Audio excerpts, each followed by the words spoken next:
Assalamualaikum warahmatullahi wabarakatuh. Perkenalkan, nama saya Raditya Hari Nugraha dari Teknik Berkapalan Angkatan 2023 dengan NPM 23062266110. Sebelumnya, izinkan saya pada kali ini memaparkan PowerPoint yang telah saya buat mengenai analisis radial conduction pada brake hose atau selang rem hidrolik kendaraan. Oke, pertama sebelum kita masuk ke inti pembahasannya, saya ingin memulai dengan konsep dasar heat transfer itu sendiri. Nah, perpindahan kalor kan proses berpindahnya energi termal dari suatu sistem atau benda bersuhu lebih tinggi ke benda bersuhu lebih rendah akibat adanya perbedaan temperatur. Nah, proses itu akan terus berlangsung hingga tercapai keseimbangan termal atau bisa disebut thermal equilibrium. Nah, mekanisme itu ada tiga. Ada convection, conduction, dan radiation. Perbedaannya apa sih? Perbedaannya di medianya. Kalau convection itu pakai massa fluida, medianya massa fluida, conduction itu medium padat, kalau radiation itu lebih ke gelombang elektromagnetik. Dan bisa dilihat di gambar yang kanan itu, bahwa partikel kalor itu bergerak ke segala arah. Dari bisa lihat di grafiknya juga, dari itu bergerak dari mengalir dari suhu tinggi ke suhu rendah. Jadi prinsip dasar yang harus dipegang adalah kalor selalu mengalir dari suhu tinggi ke suhu rendah. Nah, oke. Pada kali ini kita akan berfokus pada mekanisme conduction. Nah, konsep conduction itu sendiri adalah perpindahan kalor melalui medium padat atau fluida diam akibat interaksi molekul. Nah, dalam analisis konduksi panas, terdapat dua modul utama berdasarkan geometri, yaitu konduksi plane wall, dinding datar, dan konduksi radial, silinder atau bola. Nah, ini ada persamaan dan hukum Fouriernya juga, yang menyatakan bahwa laju perpindahan panas secara konduksi berbanding lurus dengan gradien temperatur dan luas penampang, serta berbanding lurus dengan konduktivitas termal material, dan setiap material memiliki konduktivitas termal yang berbeda. Nah, pada kesempatan kali ini kita akan berfokus pada mekanisme conduction radial, karena sebelumnya kita membahas conduction plane wall, dan kali ini kita membahas conduction radial. Nah, sebelum kita lanjut, ada hal yang harus kita pahami sebelum itu, yaitu penyederhanaan. Nah, kan tadi yang sebelum sudah dibilang, bahwa kalor itu bergeraknya ke segala arah. Jadi, pasti kan kita kan bakal bingung nih, gak ada pastinya gitu, ini bergerak ke arah mana gitu. Jadi, biar kita masih bisa menghitung pergerakannya, pergerakan partikel kalor itu, kita adakan penyederhanaan. Kalau kemarin di plane wall itu penyederhanaannya koordinat sumbu x, y, z. Kalau untuk di radial itu sumbu koordinatnya di r, theta, dan z. Nah, ya ini ada penjelasan singkatnya. Kalor pada dasarnya berpindah karena perbedaan temperatur dan merambat ke berbagai arah. Nah, untuk metode analisisnya digunakan sumbu koordinat sebagai alat bantu dalam menentukan arah gradien temperatur dan arah aliran kalor. Berbeda dengan plane wall, kalau radial silinder dianalisis menggunakan sumbu koordinat silinder R, theta, Z, di mana koordinat R adalah jari-jari, arah jari-jari, koordinat theta adalah arah sudut, koordinat Z adalah arah panjang atau kedalaman. Nah, kita langsung masuk aja ke radial conduction. Radial conduction itu sendiri adalah perpindahan kalor secara konduksi yang terjadi sepanjang arah jari-jari radial pada suatu benda. Itu dari bagian dalam menuju bagian luar atau sebaliknya, akibat adanya perbedaan temperatur. Nah, jenis konduksi ini umumnya dijumpai pada benda dengan geometri melengkung seperti silinder atau bola. Nah, di mana distribusi temperatur bergantung pada jarak terhadap pusat. Nah, berikut persamaannya radial conduction. Dan di gambar kanan itu adalah skematik dan gambaran bagaimana sih radial conduction itu. Nah, kita akan bahas persamaannya. Gimana sih caranya kita bisa mendapatkan persamaan ini? Nah, di sini akan ada a set of persamaan. Ya, jadi kita berawal dari 1 per D per DR dalam kurung KR dikali DT per DR sama dengan 0. Nah, ini persamaannya tuh persamaan kondisi radial silinder dengan asumsi steady state, one dimensional, dan no heat generation. Lalu dari persamaan tersebut akan kita turunkan terus. Jadi ya kalkulus gitu. Kita turun pertama, K-nya dihilangkan. Kenapa K-nya dihilangkan? Karena konduktivitas termal konstan. Gitu. Jadi ibarat K tuh ya konstan gitu, nilainya sama. Terus kita turunkan lagi kan tadi ada D per DR, terus ada karena KR terus K-nya hilang jadi R dikali DT per DR, jadi ya R-nya kita coret. Nah, terus kita integrasi lagi dengan C1 tuh konstanta integrasinya karena kan 0 kalau diturunin jadi konstan. Jadi konstanta, sorry. Nah, terus kita integrasi lagi jadi T fungsi T fungsi R sama dengan konstanta 1 ln R tambah konstanta 2. Nah, ini kita integrasikan terhadap R-nya. Lalu kita terapin kondisi batas. Dengan misal T9 T1 pada R9 R1 dan T9 T2 pada R9 R2. Nah, jadi ini adalah dua persamaan yang berbeda gitu. Lalu setelah itu akan kita kurangin nih. Akan kita kurangin dan kita akan mendapat persamaan T1 dikurang T2 sama dengan C1 ln R1 per R2. Nah, lalu kita sederhanakan jadi karena kali silang ya, jadi T1 dikurang T2 per 1 sama dengan C1 ln R1 per R2, jadi tinggal dikali silang. Jadi C-nya ke kiri, delta T-nya ke kanan. Jadi C1 sama dengan T1 dikurang T2 atau delta T per ln R1 per R2. Nah, ini adalah hukum Fourier untuk arah radialnya. Ya, untuk laju perpindahan kalornya. Nah, ini untuk silinder. Nah, jadi setelah ini, kan tadi kita udah mempunyai persamaan hukum Fourier-nya ya. Dan itu ada A fungsi R kan. Jadi ya udah kita masukin aja 2pi RL ke persamaan Q gitu. Jadi kita substitusi, jadi hasilnya mendapat persamaan seperti ini. Q sama dengan minus K dalam kurung 2pi RL dikali konstanta 1 per R. Nah, lalu ya R-nya dicoret. Nah, setelah itu kita substitusikan, kita udah mendapatkan ini nilai konstanta satunya kan, yaitu delta T per ln R1 per R2. Lalu di persamaan yang baru ini ada variabel konstanta satu. Jadi ya udah data konstanta satunya itu, persamaan yang di konstanta satunya itu kita masukkan, kita substitusikan ke persamaan Q. Dan alhasil kita akan mendapat Q sama dengan 2pi KL dikali delta T per ln R2 per R1. Nah, kita lanjut lagi ke persamaan definisi persamaan hambatan termal, yaitu Q sama dengan delta T per R. Nah, kita nanti udah punya data Q juga kan, jadi kita tinggal masukin, kita udah punya persamaan Q-nya, jadi kita masukin persamaannya. Lalu ini persamaan yang telah didapat. Nah, bisa dilihat kan di sini ada T1, delta T-nya ada 2 kan. Nah, jadi untuk berikutnya akan kita sederhanakan.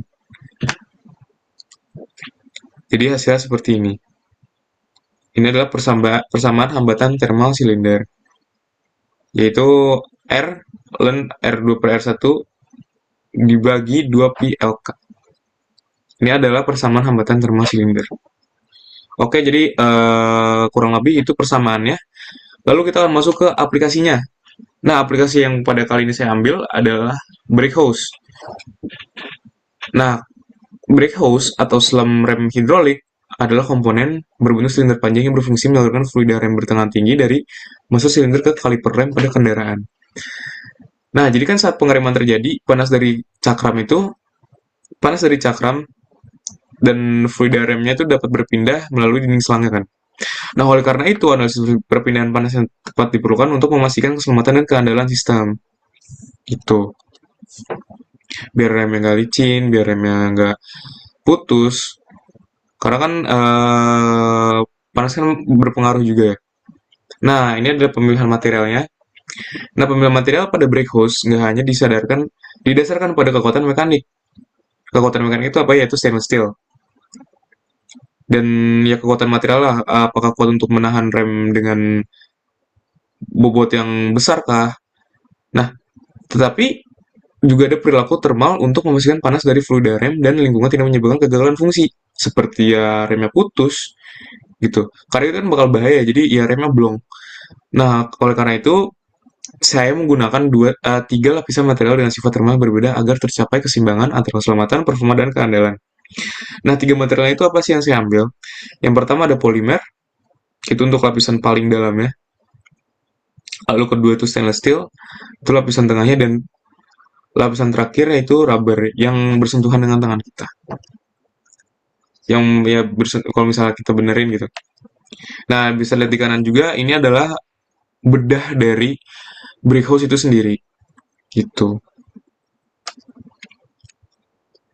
Nah, sini berikut adalah susunan materialnya. Jadi bisa dilihat di kanan itu adalah skematik eh, perubahan profil temperatur ya, sama profil skematik materialnya. Jadi ini adalah susunan materialnya gitu.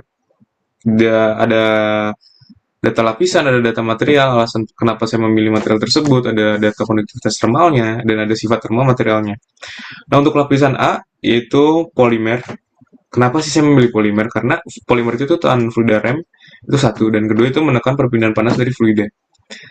Nah, ini ada angka untuk konduktivitas termalnya. Nah, untuk sifat termal material itu sendiri, ini ini tuh menghasilkan gradien temperatur besar dan menahan panas agar tidak cepat merambat ke lapisan luar.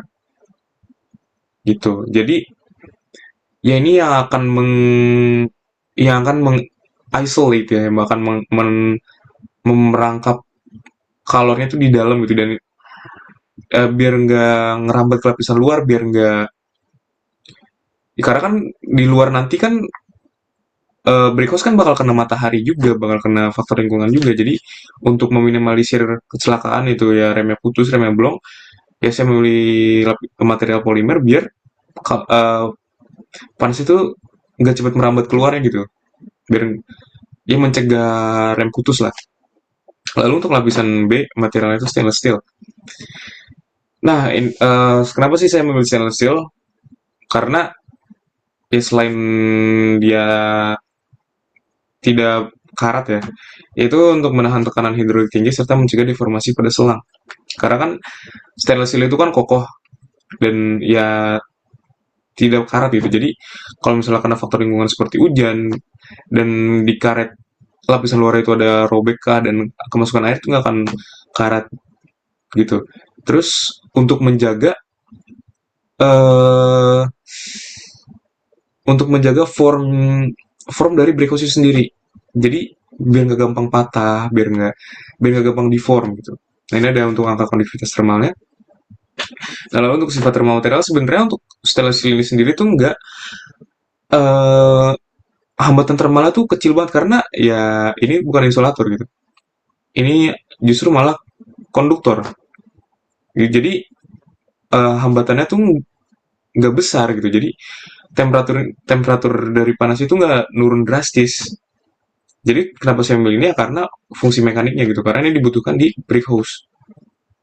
Nah, untuk lapisan C, yaitu materialnya karet atau rubber, kenapa saya memilih ini, karena satu, tahan abrasi, dan dua, tahan cuaca, terus fleksibel juga gitu. Jadi nggak kaku lah. Jadi kalau misalnya ada apa-apa nih brick house-nya, ya gampang di servisnya, di repair itu lebih gampang gitu. Terus di store juga lebih gampang.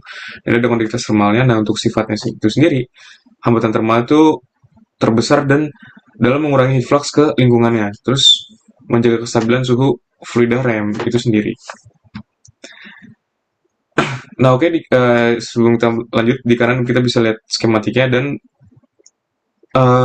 gambaran profil perubahan temperaturnya gitu. Dan ada hambatan di paling bawah, ada hambatan dan beserta persamaan-persamaannya. Nanti kita akan masuk ke persamaan tersebut. Nah, langsung aja saya akan mengambil sebuah study case. Bukan study case sih, lebih ke contoh gitu. Dengan properti materialnya, tadi konduktivitas termalnya dari data sebelumnya, yaitu material A polimer itu 0,25, material B stainless itu 15, dan material C itu 0,2. Nah, sebelum kita lanjut nih ke perhitungannya, ini ada sedikit penjelasan ya. Jadi geometri silinder itu berlapis. Geometri silinder berlapis itu didefinisikan berdasarkan dimensi tipikal selang rem kendaraan. Itu untuk geometri silindernya yang ada di kanan itu.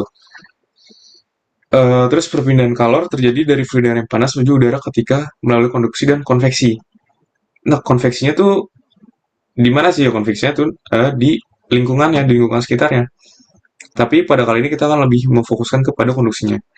Nah, lapisan dengan konduktivitas termal rendah menghasilkan hambatan termal lebih besar dan sangat mempengaruhi laju perpindahan kalor, seperti polimer dan rubber.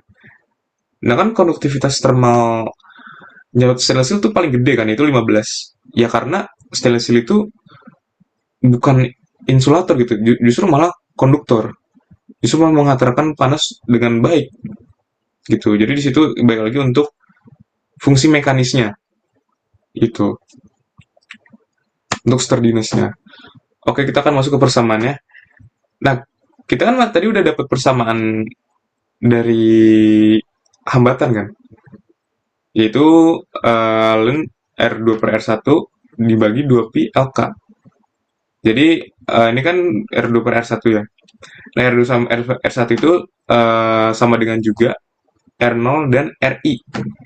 Itu untuk karena kan nanti ada di sini kan ada tiga material. Jadi bakal ada R3 per R2, bakal ada R4 per R3, dan bakal ada R2 per R1 gitu.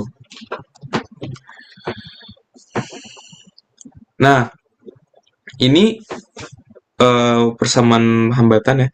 Jadi kita udah punya angka di kanan, ya kita udah punya jari-jarinya R, kita udah punya temperaturnya, kita udah punya H-nya juga.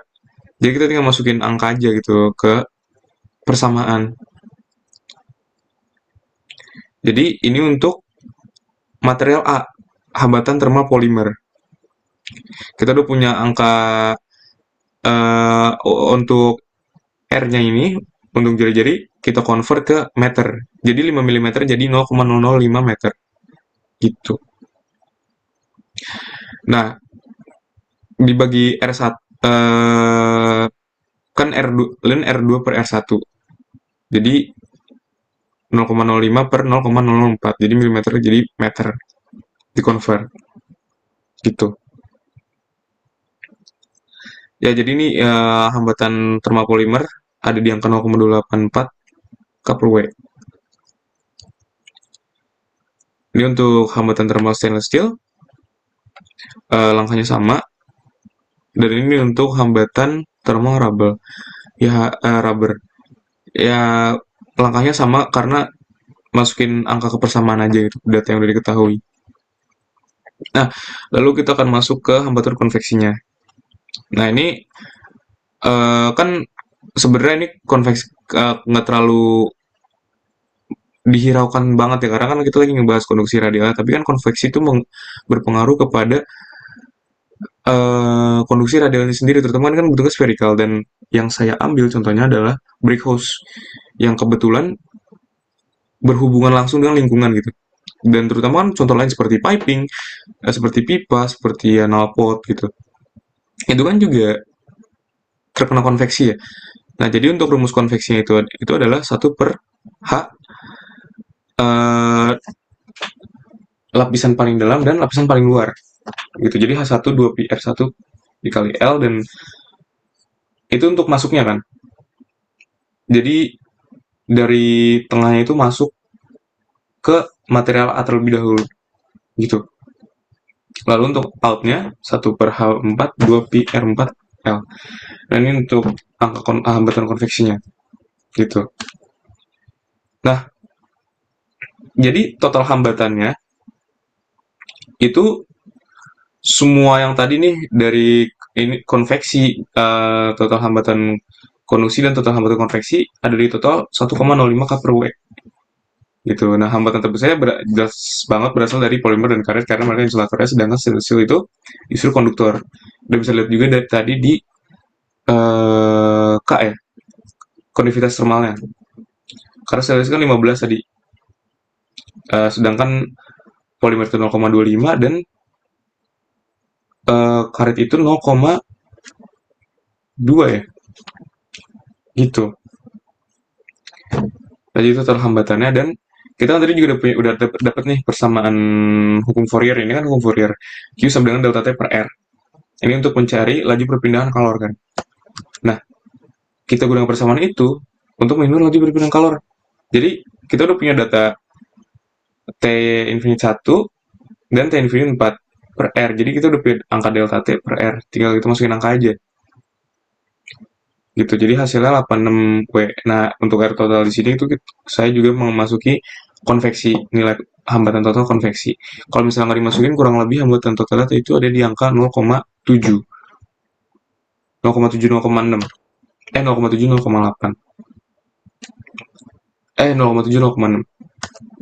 Ada di angka segitu. Nah, jadi ini skematiknya. Ya, ini masih belum ada angka datanya. Ini skematik kasar lah ya. Nah, ini setelah tadi perhitungan tadi, hasil akhir skematiknya seperti ini. Gitu. Jadi, kita bisa lihat profil perubahan temperaturnya. Yang ada tadinya 120 derajat Celcius jadi turun. Terkena hambatan dari konveksi itu sekitar 0,04. Terus kena turun lagi jadi turun 0,284, turun lagi, turun sedikit aja. Jadi 0,0039, terus turun sebanyak 0,458, terus yang terakhir turun sebanyak 0,265 karena konveksi lagi. Gitu. Jadi berikutnya adalah hasil akhirnya. Oke, sampai situ kurang lebihnya mohon maaf. Apabila saya ada salah atau kurang kata, saya meminta maaf atas hal itu. Kurang lebih, terima kasih. Assalamualaikum warahmatullahi wabarakatuh.